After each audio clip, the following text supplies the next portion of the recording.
Next story was one that I was going to talk about real quick. US CERT actually released a bulletin. I forget what they call this. It's some kind of technical advisory or something bulletin, I believe is what they classify them as.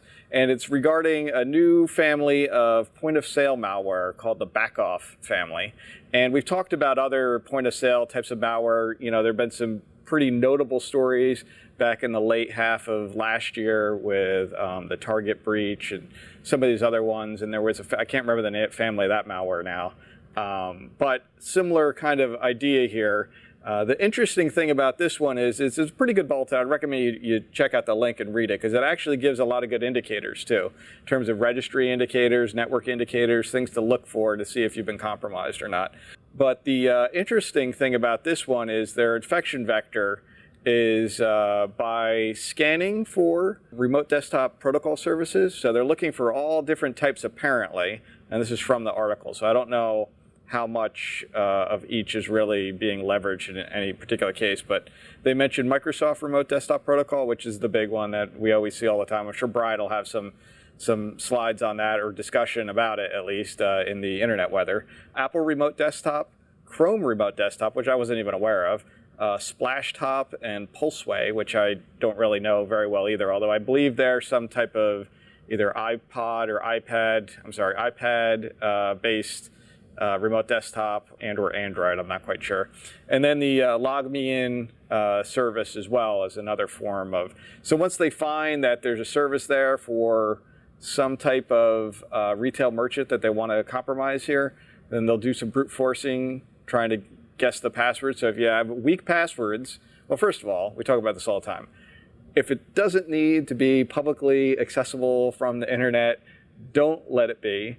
If so, only let people that are trusted source IP, so do some filtering to allow only those who need to get access to that be able to get access. And if you don't need it, close it down. Certainly don't use weak passwords. So basically the way this works is through weak passwords, they get onto the machine. From there, they basically have full control of the machine, because a lot of those are set up as administrative anyway. And then they drop this malware on. The malware, it's not anything fancy, so to speak. It injects a stub into Explorer.exe. Then it goes and scrapes memory to see if it can find credit card track data in memory from purchases that have occurred, which is similar to that other family of malware that we had seen in the Target breach. And then does keystroke logging, which is very typical, and does your typical command and control type activities to update itself or relay information up to a command and control that it's stolen and whatnot. So just a good one to be aware of if you are in the retail merchant industry, or even probably for anybody. If you have machines of yours that are part of your enterprise or something that you think should be protected, and it's available, accessible to the internet at large via remote desktop or remote desktop type service, even SSH I would include in this category, lock it down. You don't really need that to be open to the world.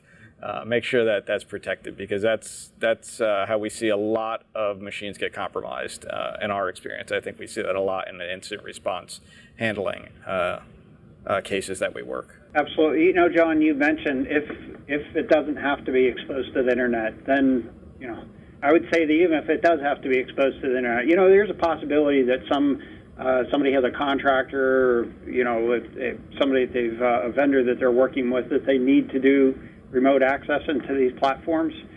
If that's the case, put a layer in front of it, put a gateway in front of it that requires a login before they even get to the remote access. And then, you know, at the very very least, or perhaps in addition, just reassigning that port to another is, you know, it's an obscurity measure, but the likelihood of it being picked up is less. And if there is activity against it, you will have it'll be much more distinct, in the sense that if you use an obscure port, you know, if you're on 5900 or 3389, there's going to be a whole pile of noise there. By putting it on an obscure port, it doesn't make it more secure, but it's going to make it more recognizable when somebody's hitting you. Right, absolutely. Yeah, even like you said, a little security through obscurity will work in situations like these, because people aren't looking. They're looking for the ports that are well known for these services to be listening on, right? I wouldn't go quite so far as to say it will work, but it will help you recognize when Right. somebody is targeting that device. All right, right, okay, right. Good point.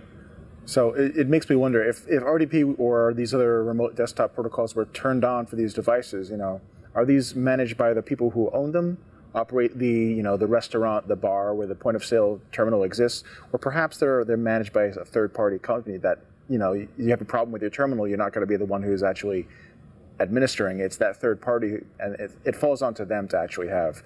Right, that's a good point. So we don't know, right? Especially if it's some kind of retail chain. It could be that they all have their own individual setups for that location for internet access, and they're not part of some corporate network. They just have internet access.